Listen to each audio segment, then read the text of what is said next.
très énervé contre le sort réservé aux joueurs africains. C'est ça, Habib? Oui, parce que, alors, je suis jamais dans la victimisation. Pas du tout par rapport à ça.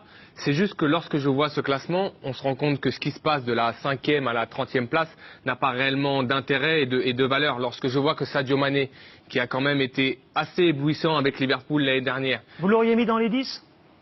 Je l'aurais mis déjà devant des joueurs comme Sergio Aguero, je l'aurais mis devant Kevin De Bruyne. Il a mis 10 buts en Ligue des Champions. Il a marqué en finale de Ligue des Champions. Il a été extraordinaire. Ça a été le deuxième meilleur joueur de Liverpool derrière Mohamed Salah. Lorsque je vois Mohamed Salah, par exemple, et que je le compare à Lionel Messi, sur la valeur intrinsèque, Lionel Messi est le meilleur joueur du monde, l'un des meilleurs joueurs du monde.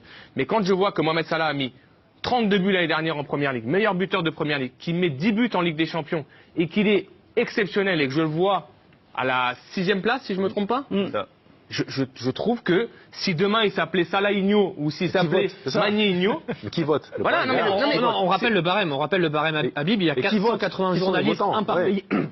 Pardon, 180 journalistes, un par pays qui ont voté. Le barème, ils votaient à chaque fois pour leur top 5, avec 6 points pour le premier, 4 pour le deuxième, 3 pour le troisième, 2 pour le quatrième et 1 pour le dernier. C'est comme ça ensuite qu'on accumule les points. Comme le disait Didier, c'est très subjectif. On en revient toujours au même problème, les critères. Voilà. Les critères, c'est quoi les critères? Ça part dans tous les sens. Vous pouvez faire ce que vous voulez avec ce vote. Donc il y a souvent eu un manque de reconnaissance, il faut le dire. Et j'appuie sur quelque chose qu'on en a parlé, mais rappelez-vous de Samuel Eto'o, qui ne gagne pas le Ballon d'Or, alors qu'il avait fait un premier Ballon d'Or en 95, c'est arrivé. On a ouvert. Mais rappelez-vous aussi du classement d'un Drogba, par exemple, d'un Yaya Touré.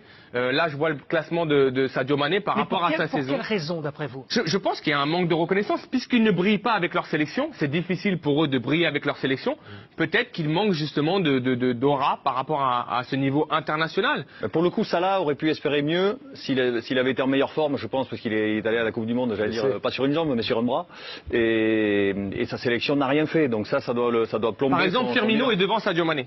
Firmino a mis 10 buts en Ligue des Champions, Sadio Mané a mis également 10 buts. Parce qu'il est brésilien? Posez-vous la question. C'est QFD, à un moment donné. Ils sont pénalisés par la sélection nationale. C'est QFD. Est-ce que Firmino a fait une bonne Coupe du Monde? Il n'était pas titulaire. Non. Sergio Aguero est devant Sadio Mané. Sergio Aguero était sur le banc de l'Argentine. Sergio Aguero s'est arrêté quand? En Ligue des Champions. Quel championnat il a fait l'année dernière, Sergio Aguero, avec Manchester City? Je pense que Sadio Mané fait une bien meilleure saison. Sergio Aguero est 16e, Sadio Mané est 23e. C'est juste la question que je me pose. Mais en même temps, je ne me fais pas d'illusions. Je pense qu'à partir de la 5e ou la 6e place, ça se joue surtout à chaque fois à 2-3 points. Ce classement du Ballon d'Or ne veut plus rien dire. Voilà, c'est ce que je pense.